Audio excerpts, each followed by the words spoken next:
Hello à tous, j'espère que vous allez bien.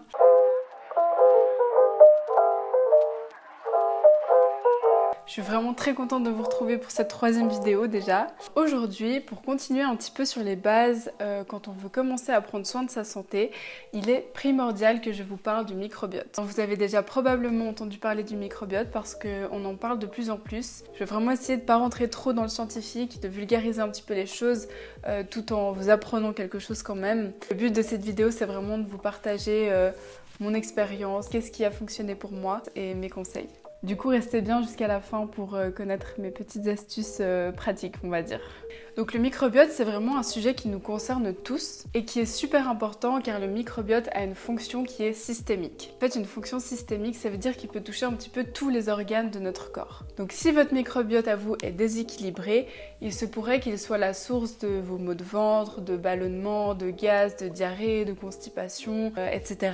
Parce que effectivement, le microbiote se trouve dans notre ventre, mais il se pourrait aussi qu'il soit la source de problèmes dans des organes qui n'ont rien à voir, typiquement des otites, des infections urinaires et j'en passe. Bon, tout d'abord, il paraît super important de vous expliquer quand même en gros qu'est-ce que c'est un microbiote. Donc le microbiote peut s'appeler aussi la flore intestinale. La flore intestinale, c'est l'ensemble des micro-organismes qui évoluent tout le long de notre système digestif. Et du coup, le microbiote est carrément considéré comme un organe à part entière en fait, parce qu'il contient plus de 10 000 milliards de bactéries. C'est vraiment énorme. Du coup, ça correspond à 10 fois plus de cellules contenues dans tout notre corps. Pour le petit fun fact, un microbiote peut peser entre 1 à 5 kilos.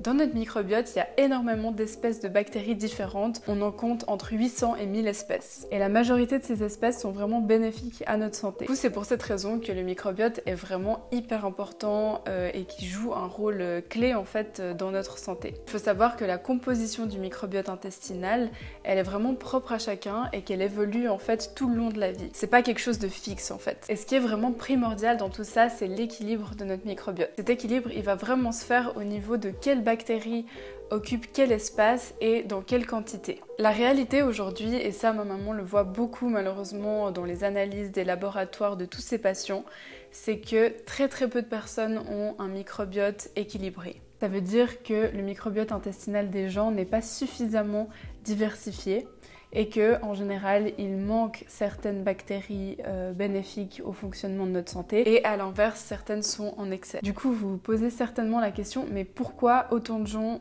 ont un microbiote déséquilibré? Alors il y a plusieurs raisons à ça. La première, c'est la génétique. Il faut savoir que la maman passe en fait son microbiote à son bébé autour du 7-8e mois et elle le passe également à la naissance lorsqu'elle accouche par voie basse. Ensuite on a le stress, le manque de sommeil, le sucre, la malbouffe. Pour vous donner une idée, en 1860, on consommait 40 fois moins de sucre qu'en 2022. Les antibiotiques, évidemment, dans certains cas, les antibiotiques sont nécessaires. Par contre, lors d'une prise d'antibiotiques, il faut savoir que ça va forcément créer momentanément une dysbiose, donc un déséquilibre du microbiote intestinal. L'antibiotique va tuer les mauvaises bactéries qui nous causent du tort.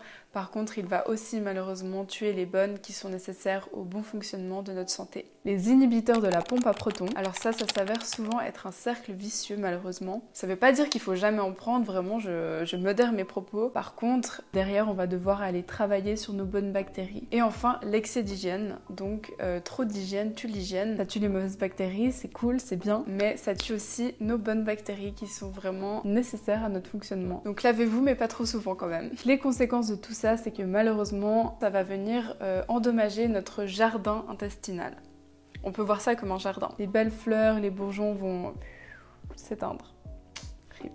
Aujourd'hui, un problème qui est assez répandu, c'est qu'on peut avoir des bactéries dans l'intestin parce qu'il y a un déséquilibre des bactéries dans notre côlon, mais aussi parce qu'il peut y avoir des trous dans l'intestin et que du coup les bactéries migrent alors qu'elles devraient résider uniquement dans notre côlon. C'est l'un ou l'autre ou ça peut être les deux. La conséquence du coup de ça, eh bien, c'est qu'on peut ressentir du coup des troubles digestifs, donc c'est ce que je vous disais au début de la vidéo, des diarrhées, des constipations, des maux de ventre, des brûlures d'estomac, des vomissements. Ça peut aussi nous causer vraiment beaucoup d'inflammation dans le corps, des infections de tout genre, du style cystite, donc les infections urinaires, des otites, également du surpoids, de l'obésité et même troubles de l'attention, dépression et j'en passe. Car oui, le microbiote est notre deuxième cerveau, parce que le microbiote et le cerveau sont reliés par le nerf vague et en fait l'information transite de l'un à l'autre. Dérèglement de la fonction immunitaire, maladies métaboliques, etc. Tout ça, c'est les conséquences d'un microbiote qui est déséquilibré.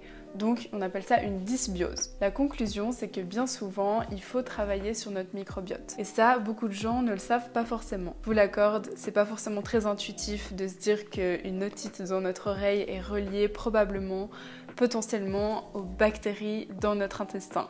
Donc maintenant que vous savez ce que c'est un microbiote, je vais vous partager un petit peu moi ce que j'ai vécu et qu'est-ce que j'ai fait, qu'est-ce qui a fonctionné chez moi, qu'est-ce qui m'a aidé, qu'est-ce qui m'a soulagé, dans l'espoir de vous guider un petit peu, de vous offrir quelques pistes. Aujourd'hui, mon microbiote est vraiment pas mal. J'ai d'ailleurs récemment refait les analyses en laboratoire et ils sont vraiment nettement meilleurs que quand j'étais enfant. Donc quand j'étais enfant, je vous l'ai brièvement mentionné dans la première vidéo, je crois. Mais en gros, j'étais tout le temps en train de vomir. En fait, chaque aliment que j'ingérais ressortait automatiquement. J'arrivais rien à garder, digérer. Pourquoi? Eh bien ça, il a fallu un petit moment à ma maman avant d'élucider le mystère. Mais en fait, quand j'étais petite, j'avais des problèmes aux reins. C'est pourquoi on m'a prescrit énormément d'antibiotiques. Et du coup, vous vous en doutez, comme j'ai mentionné précédemment, eh bien les antibiotiques créent une dysbiose, donc un dérèglement de votre microbiote. Mais voilà, moi c'était vraiment un cas extrême, ce qui fait que j'ai dû vraiment cicatriser mon intestin, me faire des pansements gastriques. Tous les jours, je buvais du bouillon de poulet. Je détestais ça, mais voilà, c'était vraiment nécessaire. Le bouillon de poulet, c'est un pansement gastrique extrêmement efficace et complètement naturel. Et j'ai mangé presque exclusivement de la viande et des légumes pendant 2 ans. Aussi, une précision importante, c'est que le microbiote, il n'y aura jamais un moment où vous aurez atteint le parfait microbiote et que vous n'aurez plus jamais besoin de travailler. Le microbiote, en fait, il est définitif plus ou moins à partir de l'âge de 5 ans. C'est pourquoi on doit constamment y travailler parce que la tendance à manquer de certaines bactéries ou d'en avoir certaines en excès va recommencer malheureusement. Donc, la première chose que j'ai fait, et ça fait référence à ma précédente vidéo, c'est que j'ai été attentive à ce que je consommais. Enfin du coup plutôt ma maman parce que j'avais 5 ans. Elle a vraiment fait en sorte de nous faire manger, moi et mon frère, le plus brut possible, sans justement tous les additifs alimentaires et en limitant vraiment le sucre, au sucre raffiné, mais aussi aux glucides et amidon. Alors attention, je dis pas qu'il faut plus jamais manger de sucre, de glucides, d'amidon, vraiment pas. Je modère mes propos encore une fois, simplement que le sucre de manière générale en quantité excessive dans le corps peut créer une dysbiose, donc déséquilibrer votre microbiote. Mais le sucre, comme je vous l'ai dit, on en reparlera dans d'autres vidéos parce que c'est vraiment super intéressant. Il y a plein de choses à dire, donc je vais pas m'attarder dessus maintenant, mais juste soyez-en conscients. Ensuite, la deuxième chose que j'ai fait, c'est essayer de limiter mon stress. Alors ça, je sais, c'est vraiment plus facile à dire qu'à faire. On est tous hyper stressés de nos jours et je sais que, voilà, trop de stress dans l'organisme, ça peut activer le système digestif et ça peut créer du coup un état inflammatoire et des trous dans l'intestin. La troisième chose que j'ai fait, c'est de me complémenter avec des prébiotiques et des probiotiques. Donc les probiotiques et les prébiotiques, c'est des souches de bactéries qui sont vraiment susceptibles d'améliorer votre microbiote intestinal. Et ça, on en trouve déjà naturellement dans l'alimentation, notamment beaucoup dans les fibres, donc tout ce qui est fruits, légumes, légumineuses. On en trouve aussi pas mal dans des aliments spécifiques comme l'ail, l'oignon, le poireau, le blé, le riz, l'avoine, la banane, le cœur d'artichaut. Mais vraiment attention avec ça, c'est important d'y aller progressivement parce que en trop grande quantité d'un coup, ça pourrait vraiment vous créer en fait plus d'inflammation et plus de maux de ventre que ce que vous avez déjà. C'est vraiment un travail de longue haleine sur le long terme et il faut y aller vraiment tranquillement. Parfois, l'alimentation des gens ne suffit pas à reconstruire une bonne flore intestinale. C'est pourquoi vous pouvez aussi vous adresser à votre pharmacien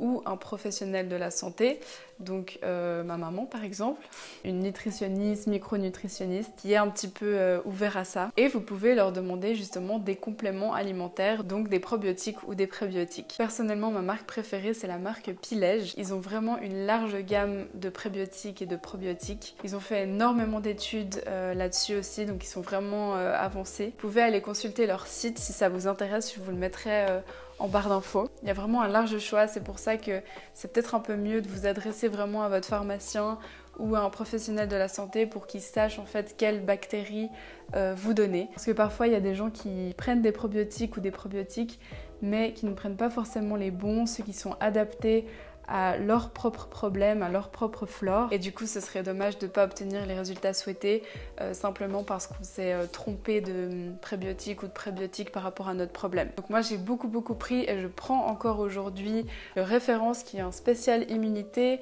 le Tolérance qui est un spécial digestion, le CN5 qui vise vraiment plus la flore vaginale. Donc génial pour la prévention de tout ce qui est cystite, infection urinaire, particulièrement chez les femmes. Et puis plus récemment le Plus qui est vraiment super et qui soulage presque immédiatement lorsqu'on a vraiment mal au ventre, qu'on a des ballonnements, des brûlures d'estomac, vraiment de la peine à digérer, qu'on a trop mangé. Vraiment ça c'est un lifesaver pour moi. Il y a même certains compléments alimentaires qui peuvent nettoyer les bactéries et cicatriser notre intestin. Voilà, j'espère que ça vous aura plu et que ça vous aura été utile. Pensez aussi à liker la vidéo si elle vous a plu, à la partager, à la commenter.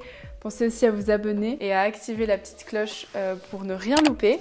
Je sors une vidéo du coup tous les dimanches. J'ai trop hâte de vous retrouver dans la prochaine vidéo. J'adore ce que je fais, je suis trop contente d'avoir commencé. Ça me prend beaucoup de temps, c'est beaucoup de travail, mais j'adore, j'ai plein d'idées et j'ai hâte de vous les partager. Restez connectés. Je vous dis à dimanche prochain. Ciao!